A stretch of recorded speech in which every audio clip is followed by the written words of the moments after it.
కేంద్రం మీరు ముఖ్యమంత్రి అయిన తర్వాత ఇవాళ దాకా దాదాపు 17,000 కోట్లు ఇచ్చింది.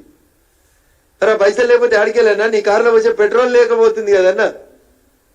అందుకని దయచేసి ఎన్నికల కోణంలో విమర్శించే చిన్నంతరం పెద్దంతరం. ఇన్ఫాక్ట్ రఘునందన్ దుబ్బాకలు ఎట్లా ఓడిపోయిండో అదే రకంగా దుబ్బాకను ఆనుకోనున్న కామారెడ్డిలో రఘునందన్ మెడలున్న కాషాయం కండువా గౌరవనీయులు ప్రస్తుత రాష్ట్ర ముఖ్యమంత్రి రేవంత్ రెడ్డి గారిని కూడా ఓడగొట్టిన కండువా కాషాయం కండువని. కాబట్టి దుబ్బాకలో ఓడిపోయిన రఘునందన్ మెదకులు ఎట్లా గెలుస్తాడంటే కామారెడ్డిలో ఓడిపోయిన రేవంత్ రెడ్డి గారు కొడంగల్ గెలవలేదా? కొడంగల్ ఓడిపోయిన రేవంత్ రెడ్డి గారు మల్కాజిగిరిలో గెలవలేదా? కాబట్టి don't compare one election with other election.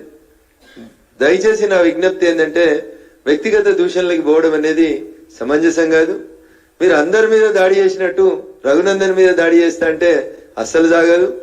ఎందుకంటే రఘునందన్ మీకంటే 2 ఆకులు ఎక్కువ చదివిండు, మీకంటే 2 ఆకులు మంచిగా మాట్లాడగలుగుతాడు, మీకు నచ్చిన భాషలో మాట్లాడగలుగుతాడు. తెలుగు, హిందీ, ఇంగ్లీష్, సంస్కృతం దేంట్లో అయినా మీకు నచ్చిన రీతి లోపల ఈటుగా జవాబ్ పత్తరిసే దేయంగా అని ఉద్యమం చేసి వచ్చినాడు Raghunandan.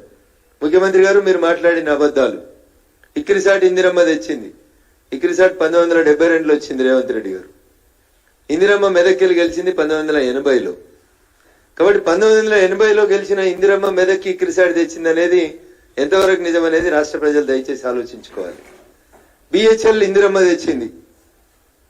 BHEL was established in the year 1964 by the then Prime Minister Lal Bahadur Shastri. BHEL 1964లో లాల్ బహదూర్ శాస్త్రి గారు ఈ దేశ ప్రధానమంత్రిగా ఉన్నప్పుడు స్థాపించబడినటువంటి సంస్థ. అంతర్జాతీయ పరిశోధనా సంస్థ, వ్యవసాయానికి సంబంధించిన పరిశోధనా సంస్థ ఇక్రిసాట్ పటాన్చెరులో పుట్టింది 1972లో రేవంత్ రెడ్డి గారు.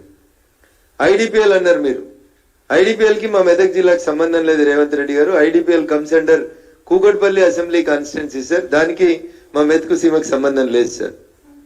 బీడీఎల్ అన్నారు sir. BDL was established in the year 1970. BDL పుట్టింది 1970.